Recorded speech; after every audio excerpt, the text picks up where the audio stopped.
আসসালামু আলাইকুম। সমস্ত তারিফ ও সমস্ত প্রশংসা একমাত্র আল্লাহ রাব্বুল আলামিনের জন্য, যিনি সমস্ত কিছু সৃষ্টিকর্তা। আল্লাহ রাব্বুল আলামিনের জন্য আলহামদুলিল্লাহ। নাহমাদুহু ওয়া নুসাল্লি আলা রাসূলিহিল কারীম, আম্মা বা'দ। সুম্মা তুওয়াফাউনা উজুরাকুম ইয়াউমাল কিয়ামা। কিয়ামতের দিন তোমাদেরকে তোমাদের কর্মফল পূর্ণ মাত্রায় দেওয়া হবে। সূরা আলে ইমরান 185 নম্বর আয়াত। তোমরা তোমাদের বাজারে যা কিছু করেছো, ঘরে যা কিছু করছো, দিনে যা কিছু করছো, রাতে যা কিছু করছো, তার পরিপূর্ণ প্রতিদান কিংবা শাস্তি তোমাদেরকে দেওয়া হবে। এর পাই পাই হিসাব নেব এবং তার যথাযথ প্রতিফল দেব।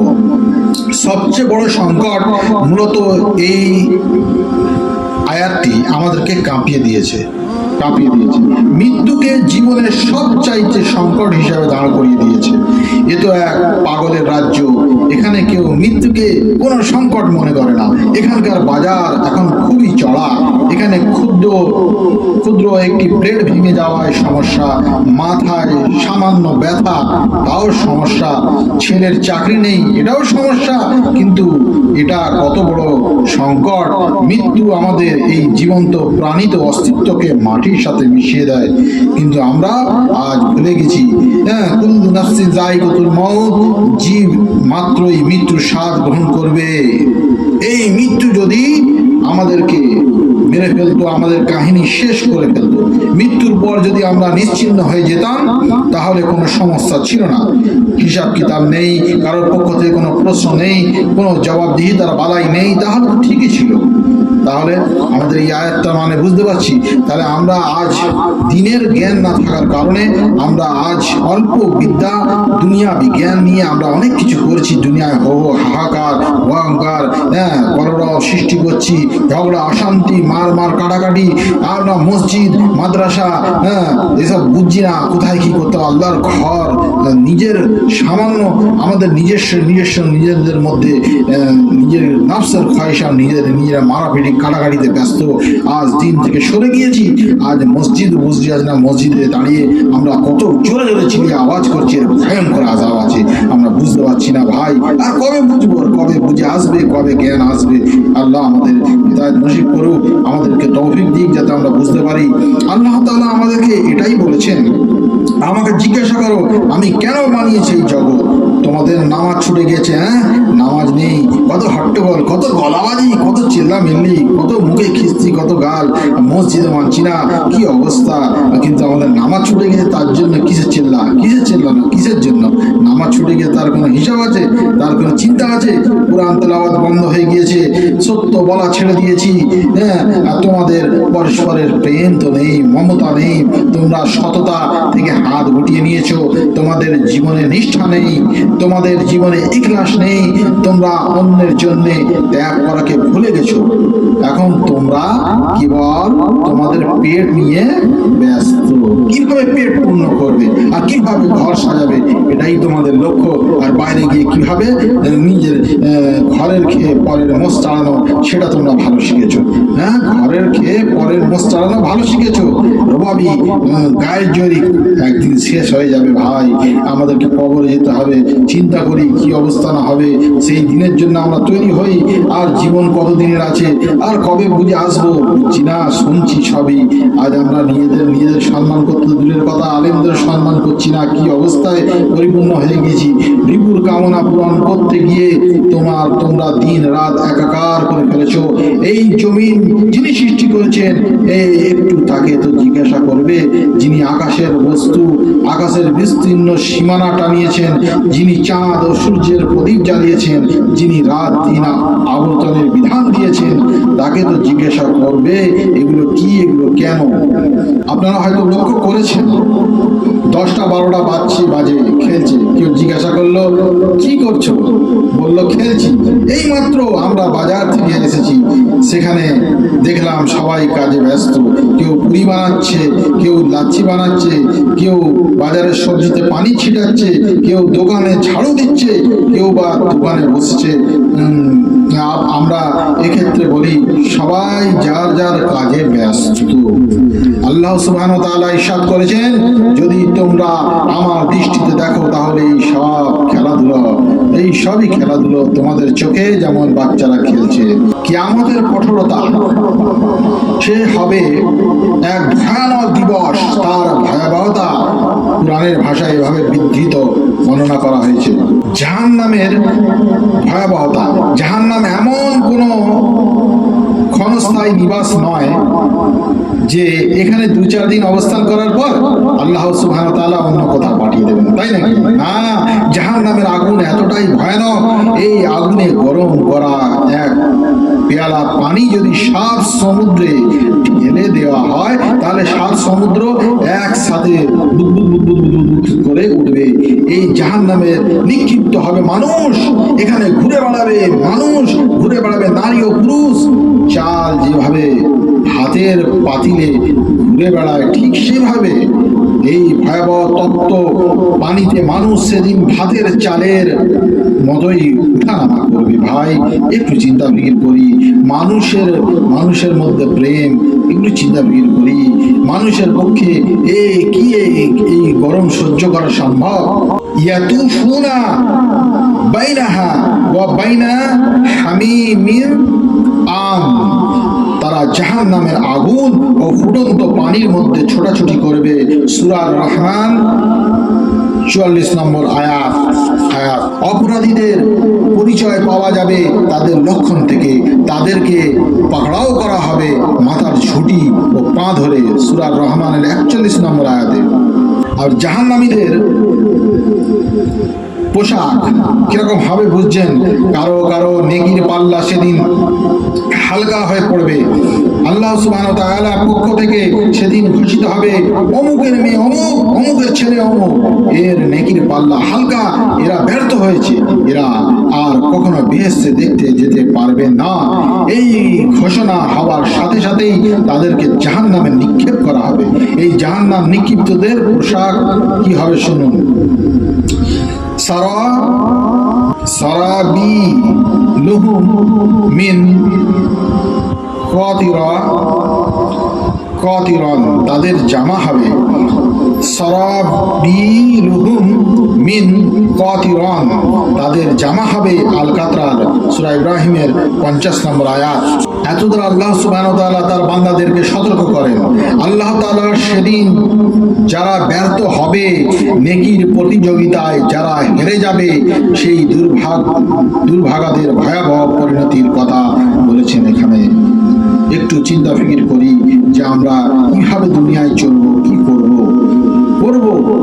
আমরা সব কিছুই করবো, তবে আল্লাহর হুকুমে, রসুলের তরিকায়, সুন্নাত তরিকায়, চেল্লামিল্লি হানাহানি, মুখে গালাগালি নয়, আল্লাহর হুকুমের তরিকায়, নবী করিম সাল্লাল্লাহু আলাইহি ওয়াসাল্লামের তরিকায়, যিনি যেভাবে জিহাদ করেছেন, যেভাবে লড়েছেন, যেভাবে করেছেন, যেভাবে জয়ী হয়েছেন, সেইভাবে বিশ্বজয়ী হবো আমরা ওইভাবে নয়, কাফেরদের মতো নয়, তাদের অনুসরণ করে নয়। আমাদের চিন্তা ফিকির করতে হবে, কিভাবে কি চললে আমরা জিততে পারবো। নামাজ আমাদের পড়তে হবে, নামাজ হচ্ছে ফাউন্ডেশন। নামাজ নাই কিচ্ছু নাই, যতই হো করি, করি, আন্দোলন করি না কেন, আমরা কোনোদিন জয়ী হতে পারবো না যতদিন আমাদের নামাজ আমাদের মধ্যে ঠিক থাকবে, ইখলাস ঠিক থাকবে, তাকওয়া ঠিক থাকবে। আমাদের মধ্যেই ভেদাভেদি হয়ে গেছে। আজ আমরা নিজেদের মধ্যেই ভাগাভাগি করেছি। চিন্তা করে দেখুন, আমাদের ধর্মের মধ্যেই আমরা নিজেদেরকে আমরা ঘৃণা চোখে দেখি। এদেরকে ওকে কাফের বলছি, একে বলছি, কি এগুলো খুবই খারাপ। আমাদের রাসূল করিম সাল্লাল্লাহু আলাইহি ওয়াসাল্লামের এই তরিকা ছিল না। আমাদের নবী কি করেছেন? তারা তো কাফেরদেরকে ভালোবেসে নিজের ধর্মে তাদেরকে টেনেছেন, ভালোবেসে তাদেরকে তাদের ইসলামে দাখিল করিয়েছেন। হ্যাঁ, প্রথম তো এটাই ছিল 1 নম্বর পন্থা, ভালোবেসে তাদেরকে, কাফেরদেরকে ঘরে বসে খাওয়াতেন। কাফেরদের মুখে অনেক কষ্ট তিনি সহ্য করেছেন। দিনের দাওয়াতের ময়দানে তারা তো রক্ত পায়ে পড়ে শুকিয়ে গিয়ে সেঁটে গিয়েছিল, চলতে পারে পাচ্ছিলেন না, তবুও তিনি তাদের বদয়া দেননি। আর আজকে আমরা কি করছি? একটু চিন্তা ফিকির করি, আর কবে করবো? মরে যাওয়ার পর ভয়ঙ্কর আযাব। আচ্ছা, ইনশাআল্লাহ সফলতার ঘোষণা এবার আল্লাহ পাক এখানে বলেছেন।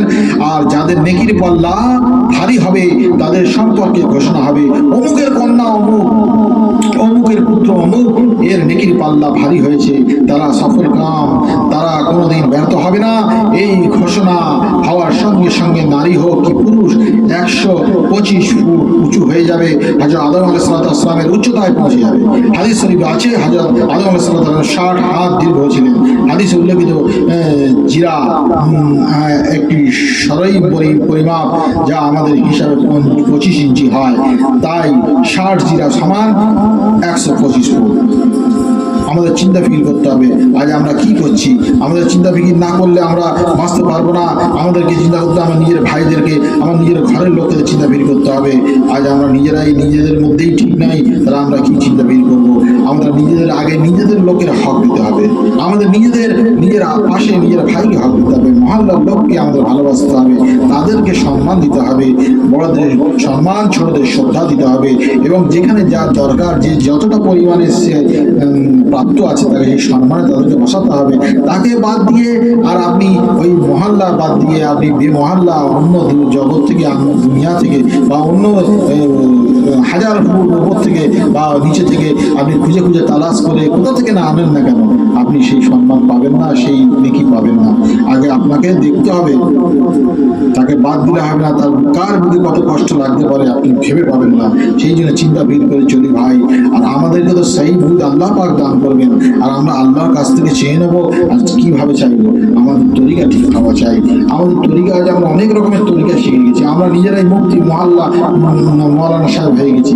আলেমদেরকে আমরা নিজেরাই বুঝতে পারছি তারা কি কষ্ট নেই করেছে। আলেমরা কত কষ্ট না তারা জিহাদ করে, তারা সময় জিহাদ করে, তারা ত্যাগ করে, নওয়াবের পরিশ্রমের টাকায় পয়সায় সময় তারা মাদ্রাসায় কাটিয়ে শিক্ষা গ্রহণ অর্জন করেছে। আজ তারা যদি একটু ভুল করে আল্লাহ পাক তাদের ভুলের ক্ষমা কিন্তু অন্যভাবে মাফ করে দেবেন। কিন্তু সাধারণ মানুষ যারা আছে তারা আলেমদের যদি উল্টো পাল্টা করে, তাহলে বুঝতে পারছেন তাদের হাসর কি হবে। কোরআনের ভাষায়, কোরআন শরীফের ভাষা উচ্চারিত হয়েছে এভাবে, হা উ রা উ কিতাবিয়া, লও আমার আমলনামা পড়ে দেখো। এই কথা শোনার সাথে সাথে সকলেই তাদের দিকে ফিরে তাকাবে, বলবে কি হয়েছে, কি হয়েছে? তারা বলবে এই নাও আমাদের পেপার, আমাদের সার্টিফিকেট দেখো, আমরা পাস করেছি, ফেল করেছি, আমরা পাস করে ফেলেছি। তাজ্জব হয়ে জিজ্ঞাসা করবে কিভাবে পাস করলে? বলবে নিশ্চয়ই আমি জানতাম আমাকে আমার হিসাবের সম্মুখীন হতে হবে। হাক্ক 20 নম্বর আয়াত। হ্যাঁ, আমি পূর্ব থেকে বিশ্বাস করতাম আমাকে একদা হিসাবের মুখোমুখি হতে হবে, তাই আমি এর জন্য শুরু থেকেই প্রস্তুতি নিচ্ছিলাম। আমি পাগলের মতো সময় নষ্ট করিনি, পাগল নারী ও পুরুষদের মতো দুনিয়ার পিছনে ছুটে বেড়াইনি। আমি তো প্রস্তুতি নিচ্ছিলাম আজকের এই দিনের জন্যই, তাই আমি আজ পরীক্ষায় পাশ করে গেছি। বুঝতে পারছেন বেহেশতের নিয়ামত। সুতরাং সে যাপন করবে সন্তোষজনক জীবন, সুউচ্চ জান্নাতে যার ফল রাশি অবনমিত থাকবে নাগালের মধ্যে। তাদের বলা হবে পানাহার করো তৃপ্তির সাথে তোমরা অতীত দিনে যা করেছিলে তার বিনিময়ে। হাক্ক 21 থেকে 24 নম্বর আয়াতের মধ্যে এটা আছে। লাইন শাকারতুম লা আযিদান্নাকুম ওয়া লাইন কাফারতুম ইন্না আযাবি লাশাদীদ। আমার নিয়ামত পেয়ে যে নিয়ামতের সকল গুজারি করে আমি তার নিয়ামত বাড়াইয়া দিই, এবং যে নিয়ামতের অস্বীকার করে আমি তাহার নিয়ামত ছিনিয়া নেই ও আযাবে গ্রেফতার করি। সমগ্র মানব জাতির সুখ ও শান্তি, সফলতা, কামিয়াবি আল্লাহ সুবহানাহু ওয়া তাআলার একমাত্র দ্বীনের মধ্যেই রয়েছে। দিন জিন্দেগিতে তখনই প্রতিষ্ঠিত হবে যখন তার জন্য মেহনত করা হবে। সুতরাং যে কেহ খাস নিয়েতে নিজের জান মাল সময় নিয়ে আল্লাহর রাস্তায় বের হয়ে সেই তরিকায় মেহনত করবে, ইনশাআল্লাহ অতি সহজেই তার তার মধ্যে পুরা দিনের উপর চলার যোগ্যতা পয়দা হবে। দিন আল্লাহ সুবহানাহু ওয়া তাআলার নিকট বড়ই মাহবুব। দিন দুনিয়ার বুকে দাওয়াতের মাধ্যমেই প্রতিষ্ঠিত হয়েছে। এটা নবী করিম সাল্লাল্লাহু আলাইহি ওয়াসাল্লামের সুন্নাত। দাওয়াত হচ্ছে ঈমানের মেহনত। হযরত ঈসা আলাইহিস সালামের পর 600 বছরের ঊর্ধ্বে দাওয়াতের কাজ না থাকার কারণে বাইতুল্লাহ তথা আল্লাহর ঘরে 360টি মূর্তি উঠেছিল। আবার তাহারাই ঈমান আনিবার পর মূর্তিগুলো বের করে দিয়েছিল। ইনশাআল্লাহ আমাদেরকে বেশি বেশি আল্লাহ পাক সহি বুঝ দান করুন, এবং এটাই চিন্তা করি সব থেকে বেশি যে আল্লাহ আমাদেরকে দুনিয়ায় পাঠিয়েছেন। ভাই আমরা দুনিয়ায় আছি, কিন্তু দুনিয়াতে আমরা দুনিয়া করে বেড়াচ্ছি। আমরা আখিরাত কিন্তু আসলে চিন্তা করছি না। আল্লাহকে মালিক বলে মানি, আল্লাহ একমাত্র আমাদের মালিক, খালিক, রিজিক দাতা, মৌতের মালিক, সমস্ত কিছু মালিক, সম্মানের মালিক, ইজ্জতের মালিক, হায়াতের মালিক। কিন্তু কর্মে দেখা যাচ্ছে দুনিয়াতে আমি মালিক, আমি সব, আমারই নাম, আমি জিনিসটা সব থেকে বড় খারাপ লক্ষণ। আমি বলে কিছু নেই, আমার অস্তিত্ব কিছু নেই, একমাত্র আল্লাহ আমার অস্তিত্ব রাখবেন। সম্মান যদি আল্লাহ দেন, আল্লাহ দেবেন, আর কেউ দিতে পারবে না। আল্লাহ যে কেউ বড় নয়, আল্লাহই সব থেকে বড়, আল্লাহই সব কিছু কন্যাওয়ালা মালিক। আল্লাহর জাত একমাত্র সত্য এবং ঠিক, সব অস্তিত্ব সব শেষ হয়ে যাবে। সেই জন্য এই নিয়ে তাকওয়া নিয়ে বাঁচতে হবে। কে কি করছে, কে তরিকায় চলছে, কে কত কিছু কি করেছে, আল্লাহ পাক তার হিসাব নেবেন। আপনি হিসাব নিতে যাননি, আপনার হিসাব নেওয়ার জন্য আল্লাহ পাক আপনাকে বলেনি, আপনি হিসাব নিতে পারেন না। নেবে আল্লাহ পাক হাসরের সময় হিসাব। আপনাকে কর্ম করে দিতে হবে। কর্ম আপনি ঠিক করবেন, আপনি কর্মের দিকে দেখুন, আপনার পিছনে সাকসেস দৌড়বে, সফলতা আপনার পিছনে ধাবিত হবে। আপনার কর্ম ঠিক করুন, আপনাকে এগিয়ে যেতে হবে কর্মের দিকে, সাফল্যের দিকে নয়। সাফল্য আপনার দিকে পিছনে ছুটবে আপনাকে টানার জন্য। কর্ম ঠিক করুন। দুনিয়ায় জিন্দেগিতে আমাদেরকে বেঁচে থাকা এবং সেইভাবে আল্লাহর হুকুম নবী করিম সাল্লাল্লাহু আলাইহি ওয়াসাল্লামের তরিকায় চলার তৌফিক দান করুন। এটাই আমরা আল্লাহ পাকের কাছে দোয়া করব, এবং এইটা মনে করি ঠিকভাবে চলি, কোরআন শিখি, ভালো করে পড়তে শিখি, কোরআন হাদিসের জ্ঞান যাতে আমরা পাই সেইভাবে আমরা চেষ্টা করি। এই নয় যে শুধু না জেনেই আমরা হো করি। হো করলে কিন্তু ভাই সব বিদ্বেষ হয়ে যাবে। আজ দেখা যাচ্ছে ইউটিউবের চ্যানেলে দেখছি, কত কিছু আপনি দেখবেন, সার্চ করলে মুসলমান নামধারী কত আছে বেরিয়েছে। এখন নাম বলবো না, কত নাম। যেমন উদাহরণস্বরূপ আসাদ নূর, এই একটা লোক পৃথিবীতে মুসলমান হয়ে মাদ্রাসায় পড়ে বেরিয়ে ফারেক হয়, আর সে আজ মুসলমানের বিরুদ্ধে কত নোংরা কাজ, কাফেরি কাজ করছে। মোহাম্মদকে বলে নবী বলে মানছে না, নবী বলে মোহাম্মদ নবী না আদৌ। এই যে কত খারাপ কথা, কোরআনকে অবহেলা করছে, আল্লাহকে আল্লাহ ফাল্লাহ বলছে। মানে কি বলবো, মানুষ কোথায় নেমে গেছে। কিয়ামত সামনে, অতি সামনে। আলামত বলবো সবই এসে গেছে, প্রায় এসে গেছে, বাকি আর কিছু নেই মনে হচ্ছে, এসে গেছে। কিয়ামত খুবই সামনে। আমাদেরকে এই পেরেশানি, এই আলামত থেকে আল্লাহ পাক আমাদেরকে হেফাজত করুক। এবং ইমান সবচেয়ে বড় কষ্টের জিনিস হচ্ছে ইমানকে কষ্ট করে যাতে আল্লাহর কাছে যেতে পারি, সেটা আল্লাহ পাক যেন আমাদের তৌফিক দান করুক। আমিন। ওয়া আখিরু দাওয়ানা আলহামদুলিল্লাহি রাব্বিল আলামিন। আসসালামু আলাইকুম ওয়া রাহমাতুল্লাহি ওয়া বারাকাতুহু।